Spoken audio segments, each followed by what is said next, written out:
Howdy folks, I'm Keith Bowen and this is Hard Rock University.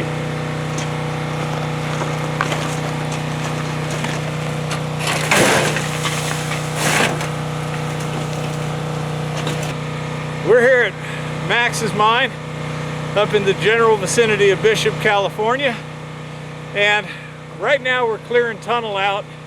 There's some slough, there's some place where it's sloughed off. We're going to clear that all out.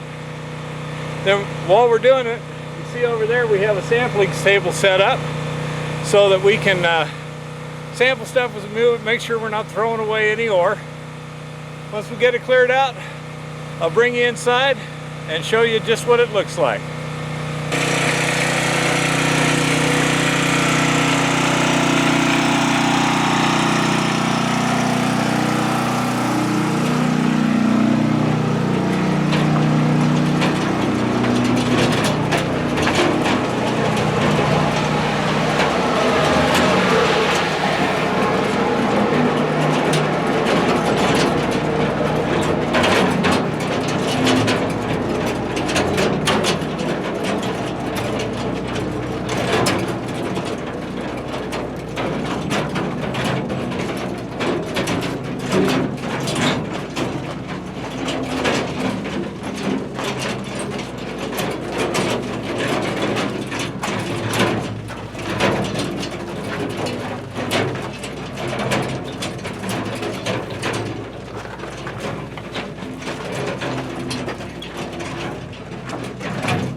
And right about there is where I started digging. Right on. And here we go.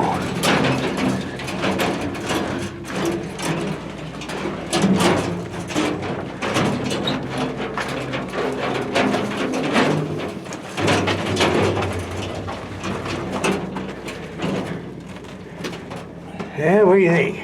So, where is it here? Right here is 210 feet in. That was 260, so I advanced 50 feet to here. And now I've just got, basically, you can see that railroad iron sticking out to there. That's all we have left to clean, and we'll be ready to just go straight to sampling. Back here where it's really mineralized looking and kind of grubby, this is what you call sugar quartz. But from here on, as I'm going, I'm going to tend to be taking samples of the back in this vein here and stacking them outside at the same time. Once we get to that big muck pile back there, then we'll just be sampling and leave it for a later date because I've only got about 3 more days left here. Alrighty. Back to work. Go ahead and keep recording. Okay. No. I'll back up a bit. Go ahead and kind of, if you can, get up where you can actually see what I'm doing.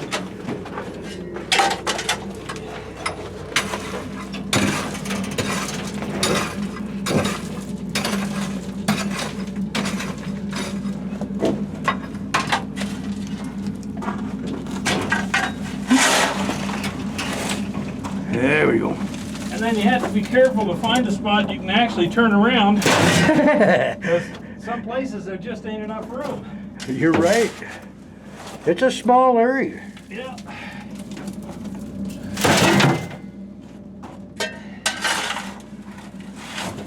Right now where I'm just cleaning the floor and giving us a little more headroom, getting down to a nice smooth roadway. I'm moving about 3 feet per wheelbarrow full. So we should be out there by those timbers by the end of the day. Right on. Okay, well here's where I was a couple days ago. And I'm now cleaned out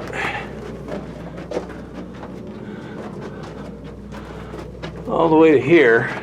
Now, I heard of this piece of railroad iron that's a bit of a hazard.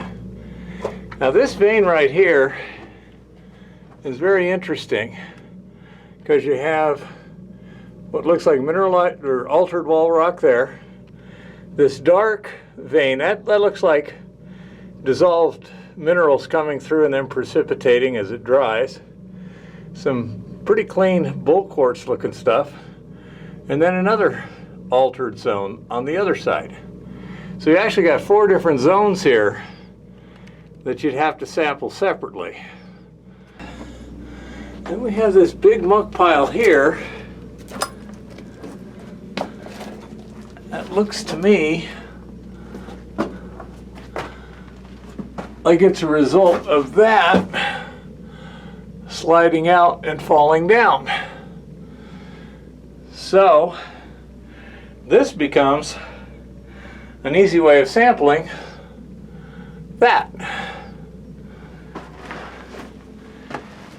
Probably going to have more fog.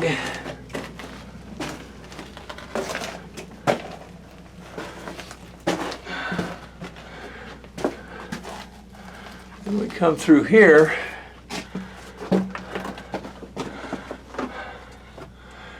And this, it's a little difficult to interpret.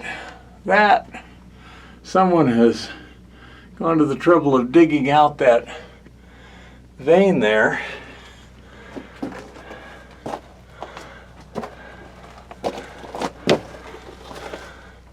This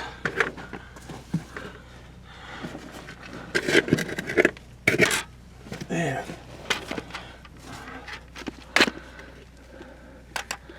seems to go down a little bit.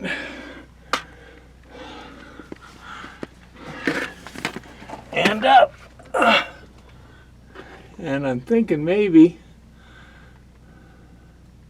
that busted loose and slid into here, blocking it off. I don't know. Anyhow, now we're to the point where it's time to sample all this stuff, and we will get to work on that next. And see how that works out. Jeez.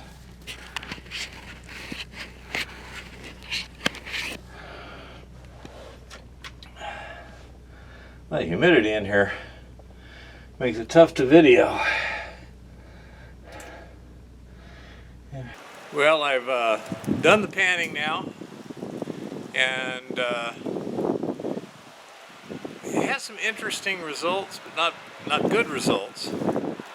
It looks like most of what looks to be vein there is actually calcite, and is not really carrying any gold. The pocket that he found in the past had a lot of pyrites in it, and this does not. So the samples that I took basically came out pretty poor. The best was on the top of that hump with the railroad iron sticking out. That was running like a 0.05. But it's interesting that there's both calcite and quartz in there. They look fairly similar, but they're not. Luckily, it's easy to tell the difference. Let me show you how. Here we have 2 rocks that look superficially the same, but they're entirely different.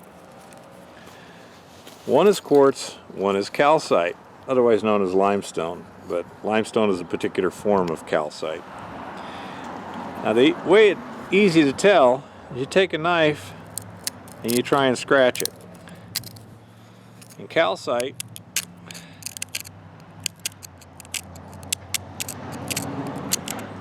will scratch, whereas quartz will not. And that's kind of an easy guesstimate in the field. Now the way it's really determine it is pour a little acid on this. Dilute hydrochloric, even vinegar will work on that. You don't need anything fancy like nitric, but put acid on it, it fizzes, it's calcite. Now what was interesting also is that the best grade of the stuff I did yesterday was material that I've been just hauling out of there. Okay, that was the best grade. This particular material came from the general vicinity of the timbered little crosscut there that you see me going back and forth through while mucking. And it had the best grade, but it also was showing pyrite and chalcopyrite, which the other was not. You know, so this leads me to believe you got some other mineralization event there that had some gold and not much else. Most of the other stuff didn't carry the gold. So I've told Max to focus on that spot there, find out exactly where the gold is, and then, you know, look for the similar mineralization somewhere else in the mine. Now, I also want to thank Max and his wife for their great hospitality here. As you're probably aware, we stayed almost a week longer than anticipated because the transmission blew up in the truck, and it allowed me to get a lot more done at the mine there, which, you know, was very, very beneficial. They were originally going to pay me a set amount for a set amount of work, and I did a lot more work, but in return he went and got my trailer down there in near Ballarat. There was $100 worth of fuel right there. We've had the use of this little cottage here for about 2 weeks and everything. As far as I'm concerned, I came out ahead on the deal. And besides, I hate sitting around. I would much prefer being up there in the mountain digging rock than down here on the internet, just playing around. It's much better for me, especially when things are not going smoothly, as you can see they haven't. So anyhow, that's the final report here from Max's mine. The stuff we opened up, we're not running in any big ore bodies of any significant grade. He did have one good pocket in the past. He's going to start looking to see if he can find extensions of that or other pockets, and can go from there. So happy prospecting and keep it safe out there.